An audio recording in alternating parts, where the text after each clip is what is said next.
training.tv. My name is Margaret. I'll be your broadcast engineer for today. Hope y'all are having a lovely day. Hello, Christian. How you doing? I heard the weather's great. I'm doing fine, thanks. Good. Glad to hear it. So, here we go. So we have this week of shenanigans. We're doing an MBS plugin Q&A with Christian Schmitz today, which would be really fun. The MBS plugin is fantastic. It's frankly my favorite, probably my favorite plugin on the platform, bar none. I do a lot of really awesome things that makes my development life a lot easier. I was training a junior engineer the other day. Uh, it was very funny. I basically introduced him to FileMaker with MBS plugin. And I was like, basically, most of the quality of life convenience here are like MBS plugin, like all the auto-completing variables, all the searches, and all that stuff. He thought like most everything was so MBS plugin that he didn't think that the FileMaker script debugger was base FileMaker. So he's like, I can't find the script debugger. Can you install the plugin for me so I can go access it? The point is, it does a lot for you. It's fantastic. It makes my development life infinitely easier. Anytime me or Richard have a problem, we go like, we should go look at the plugin, or we should contact and bother Christian. Christian has gotten many random Slack messages and emails from us over the years about anything. You should go download the free version. You should definitely buy it. It is inexpensive. It does a lot for you. So, with that being said, I do have some questions popping up on YouTube. If you got anything you want to talk about before we get into that, Christian, you're welcome to do it. Yeah, well, it's still, after all the years, after every FileMaker installation, you have to go to the preference dialog, and then you have to do the checkbox for the advanced settings, and then you have to restart FileMaker, and then you get a debugger. Yes, I had to walk him through that. There's no debugger. Okay. Yeah, but still with the debugger, I mean, there are a ton of things. There's my FileMaker. We can create a new file. Mm-hmm. So let's make a little play file for today. No, there you go. Cancel. Oh, where's my file? Oh, here, different screen. So, you know, if you go in the debugger, you can have still a lot of benefits from the MBS plugin. Oh. So let's just make a little script to debug. Mm-hmm. Let's say we set a variable, $test is 1, 2, 3, 4. Another way of variable ABC is ABC. Oh no, it's 1, 2, 3, 4. You see the difference? Yes. So now let's say, I don't know. Let's put a few more lines in, start the debugger. And now what does MBS plug in here? Oops, sorry, press the key. Oh, starting search modus quits your script. Interesting. Okay, let's step through. And now let's say you are in the debugger here. You see the plugin is coloring the lines. Mm-hmm. So you would maybe spot a mistake if there would be a red line. But also you see the variable name here, and you can hover over the variable, and the plugin will tell you the value. See, I just ran into this issue the other day about variables. We were discussing it with Kevin Frank the other day about variables having types, numbers, and text, and that messing you up. Sometimes you need a really like a strong number value. So MBS being able to tell you that without you having to go like, wait, is that what the issue is fantastic. Yeah. So $ABC is text, and $test is a number. So you wouldn't see it in the, here. Mm-hmm. So again, here you can see it. We have so many things here. Oh, I can. Wait, what's going on here? Okay, you have to click here to get focus to this one, and then you can click in the list, and hey, the command F is not working here in this version of FileMaker. That's strange. Maybe Bug something shenanigans. I have to look in. You know, the command F is not catched here by the list to show my search stuff, but it goes here to the find mode. Interesting. That's a bit annoying. Okay, now we move this in the front. Now it works. Oh, I didn't know you could do. Oh, okay. Well, I'm adding that to my list of favorite things. So you can find a variable, you know? I didn't actually. I'm sure you've talked about it before, but I had not internalized it. Oh, and our list of variables has gotten so long for the file that Richard and I work on. Okay, well, I'm adding that to my list of things to do because the amount of times I'm Yeah. going like, where is the user underscore department or something has been Yeah. insane. So if you have a FileMaker window in the front, it seems like here the find menu somewhere in the scripts and the menu here will catch it. But if you have the script workspace in front, the Command F will actually go here to the list. Okay, something new every day. Yes, absolutely. So what did I want to show you? Oh yeah, I made a new thing. A window for WebViewer. Yes. So where's my documentation page? Here it is. So it's a function which makes a new window, and you can have a web viewer inside this window. So you have a web viewer independent of FileMaker. In a, Interesting. so let's copy the XML, go here to the script workspace, make a new script, paste, I love this, pasting directly from the website, yeah? So, but you have to copy the XML because of, hmm the plugin. So we see here, we create a window, hmm position, and oh yeah, I added a new flex parameter. So you can have the plugin add the stuff needed for this callback with FileMaker dot perform script, as well as with the plugin we also have FileMaker evaluate. hmm So where's my window? Here. So we load the website here, the blog, but you could load anything, You could hmm have some, some AI stuff in a window. You load it, you can set a title, you can show the window, and oh, here, wrong screen. There it is. So this is a window where you can run your own JavaScript within FileMaker.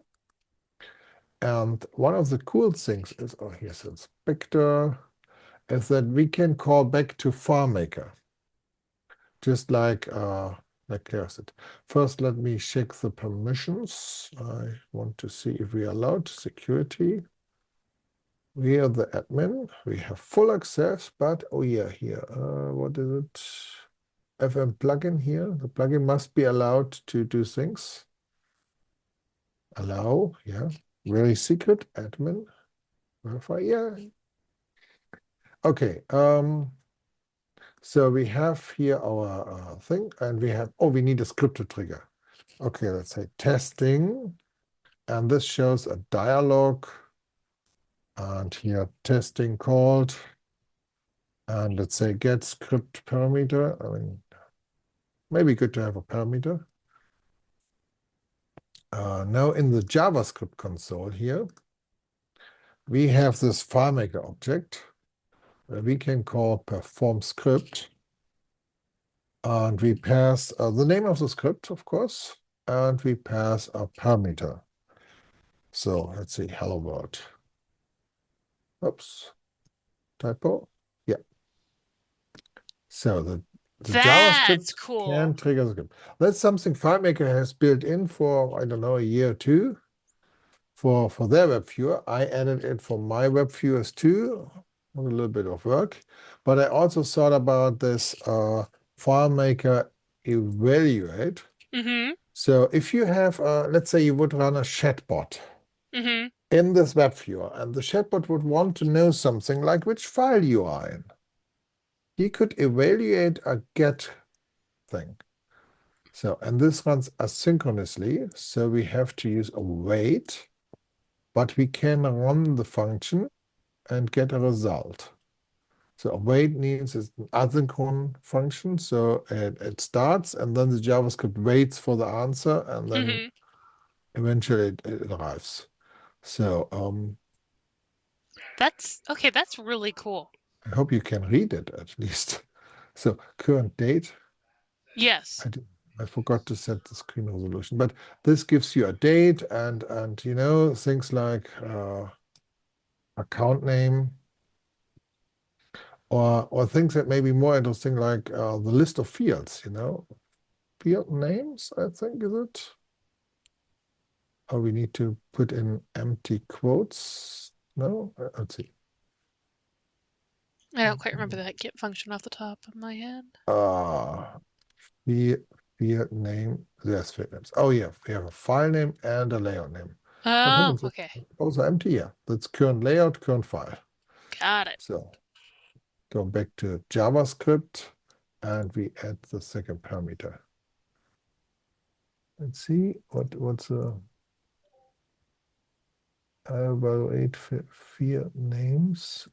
The quotes, two quotes. What's the mistake? What's the mistake? Field names. Is it maybe the quotes? Is there a space after the... Let me try this. No, that's not it. Okay, so we get a fail to evaluate with error 1218. That's an error from FileMaker. FileMaker error codes. There's probably a list somewhere. What is the 1218? Cannot evaluate the number.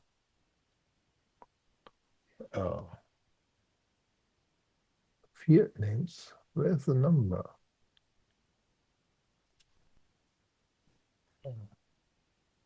Let's try something else. I mean, yeah. So it can calculate, but it doesn't like field names. Okay. Interesting. Oh, let's take a. What's the wrong with field names? Oh, semicolon. Oh! Semicolon. Oh no, we have a field list. I spaced. I was like, I should have The seen that. console shows it all in one line. There you So go. that should be several lines. Okay. Well, still, that's really cool. So you could have something in the JavaScript that talks to FileMaker. And this may include using SQL commands, you know. Let's go here, say SQL execute, you know. I don't know, select, let's say, primary key from, what's that, untitled. That's a fantastic name. Let's keep that empty. Yeah, this would give us the primary key of the current record. And we could run this in JavaScript, yeah. So people may build all kinds of things on top of this. I may improve this over time. A thing I recently added is here the flags, so you can turn it on and off. Because the first thing was this could be a security nightmare. You know, if you allow evaluate, then you can have anything from the file. I mean, you could read all the data. Yeah. Yes, that's really cool, actually, You because could run MBS commands. Yeah, I mean, you could do some really intricate stuff with it, especially since I've heard a lot of people talking about using web viewers for layout shenanigans these days. oh no, Like making normal layout stuff in web viewers, MBS and then so they can take version in advantage of bracket. AI. So yeah, so you can call MBS functions. You could call anything you like. I mean, so you could build a JavaScript, but then you have to make sure the JavaScript is secure so people don't Mess with it. Yeah. That's really cool, actually. Like that, I see a lot of fun uses for that. Is it similar to your overlay stuff? Because aren't your overlays little web viewers, or are those something totally different? I'm forgetting. I think you can put a web viewer on an overlay. That's what it is. Mhm. Maybe Uh, this about WebViewer. You can use the same functionality with our web viewers that you can create on the layout on a Mac. mm-hmm. We also have overlays with web viewers, and we have our documentation and our script search where we may do this too. You know, we have this little button, no, this button, which opens here a window, and this thing could in future maybe also do the JavaScript integration to do things. I mean, we're not sure. No, I mean, that'd be really cool, honestly. Yeah. Please try the plugin. If you have time for conference, please come to one of the conferences. Yes. Like I will be at Full Access. Well, if airplanes fly. Yes. I will also be at Elevate FM this year, looks like. So I'm coming to Toronto and Los Altos. There we go, which will be fun. The next, so in June. This is the next one I go. Yeah, if the airplanes fly. Yeah. There you go. All right. Thank you so much, Christian. It's been awesome having you. Always good to see you. And thank you everyone for coming. And I hope you all have a lovely day. Bye-bye.